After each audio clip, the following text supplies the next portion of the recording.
Assalamualaikum warahmatullahi wabarakatuh. Jamaah-jamaah Al-Gharibun. Al-Gharibun ini pengetahuan saya, Gharibun itu artinya aneh. Dari kosakata bahasa Arab artinya aneh. Arti banyak yang aneh jamaah-jamaah kita ini. Insya Allah jangan. Pak Ustadz, bolehkah berkurban dengan ayam ataupun sejenisnya? Boleh. Ada dua pendapat, silakan mau ikuti pendapat yang mana. Wasartu tadkhiyatin na'amun aikanu hana'aman ilah wa inda ibni Abbasin ya'tabi iraqatu damun law kana min dajajin aw iwazan.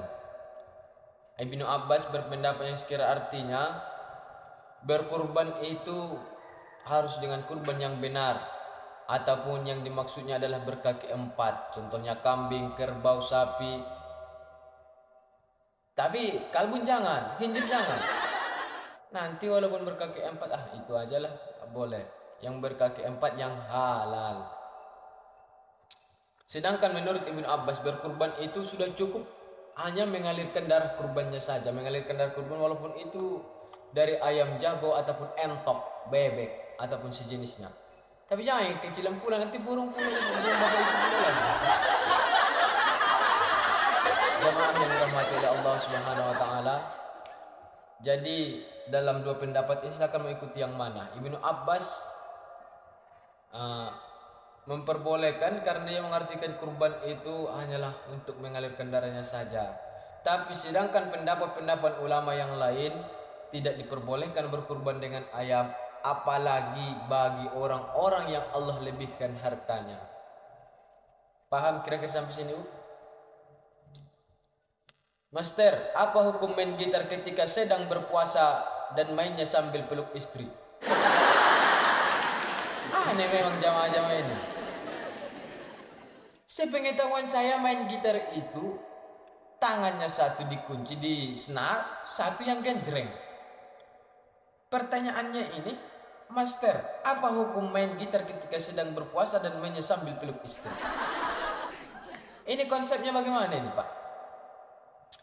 Main gitar itu satu tangan megang kuncinya, satu yang genjreng. Istrinya taruh mana? Apa gitarnya istrinya? Yang kedua, pertanyaan yang kedua adalah istri siapa? Kalau istri Anda selagi tidak menaikkan syahwat, tidak batal puasamu. Tapi kalau istri orang, jangankan puasanya batal, kamu pun nanti bisa batal. Tapi yang saya herankan, main gitar sambil peluk istri. Anda kan sudah peluk gitar, kapan lagi peluk istri?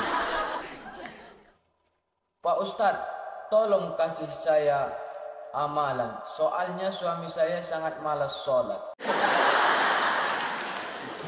Oh, Bu, saya pernah membaca suatu mahpujot para ulama-ulama yang dari Arab.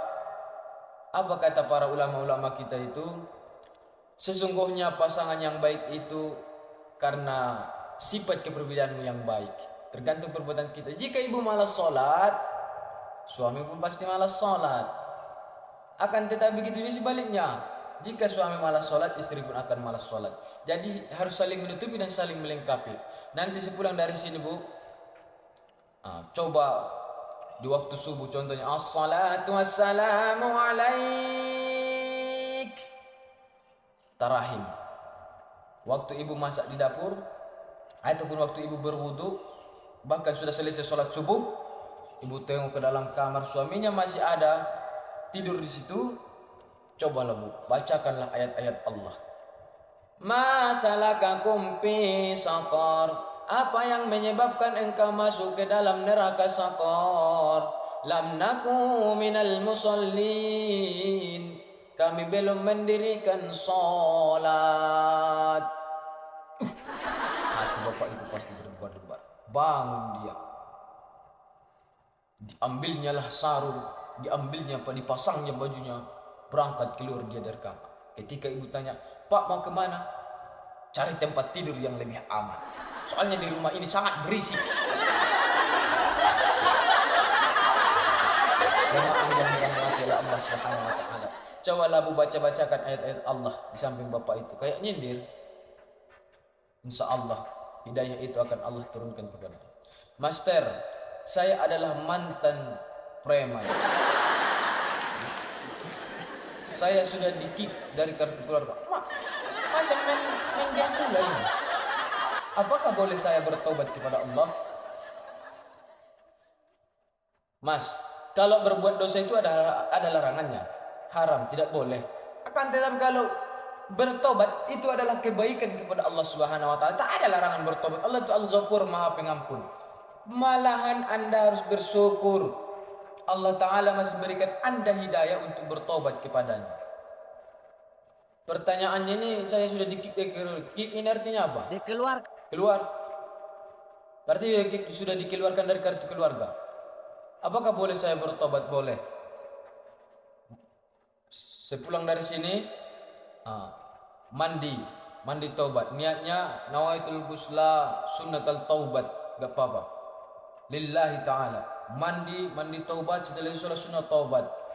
Menurut para ulama-ulama kita biasanya surah yang pertama, di rakaat yang pertama baca Al-Fatihah, setelah baca qul ya ayyuhal kafirun.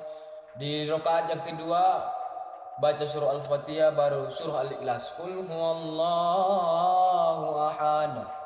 Setelah itu salam, berdoalah kepada Allah, Mas. Teteskanlah itu air mata mengingat dosa-dosa, tapi jangan teteskan air liur. Bahaya. Apakah tobat saya diterima, Master? Allah itu Maha Pengampun lagi Maha Penyayang, Mas. Allah itu selagi hambanya, bahkan Allah cinta kepada hambanya yang mau bertobat kepada. Ini masalahnya kamu sudah di-kick dari kartu keluarga. Setelah Anda bertobat, datanglah, salamlah ibu, cium tangannya, katakan, Bu, aku minta maaf atas segala kesalahanku selama ini sudah membuat ibu resah akan perilaku. Aku akan berubah menjadi baik. Lalu salamlah ayah, ambil keberkahan dari mereka. Lalu carilah para ulama-ulama kita, bergurulah, pelajari ilmu agama yang benar, solat dengan yang benar. Ingat, ini adalah mutiara bagi Anda, Mas. Hidayah itulah mutiara bagi seorang hamba yang sering berbuat maksiat. Panitia mana panitia ini? Kira-kira sampai sini paham? Ini pertanyaan-pertanyaan dari para sahabat-sahabat kita. Alhamdulillah, mudah-mudahan bisa dipahami. Dan berhubung perkumpulan kita ini sudah selesai, mudah-mudahan kita semua mendapat hidayah dari Allah Subhanahu wa taala, dan algoritma ini akan berubah menjadi orang-orang yang sangat baik. Jangan lagi orang-orang yang aneh. Sekian, assalamualaikum warahmatullahi wabarakatuh.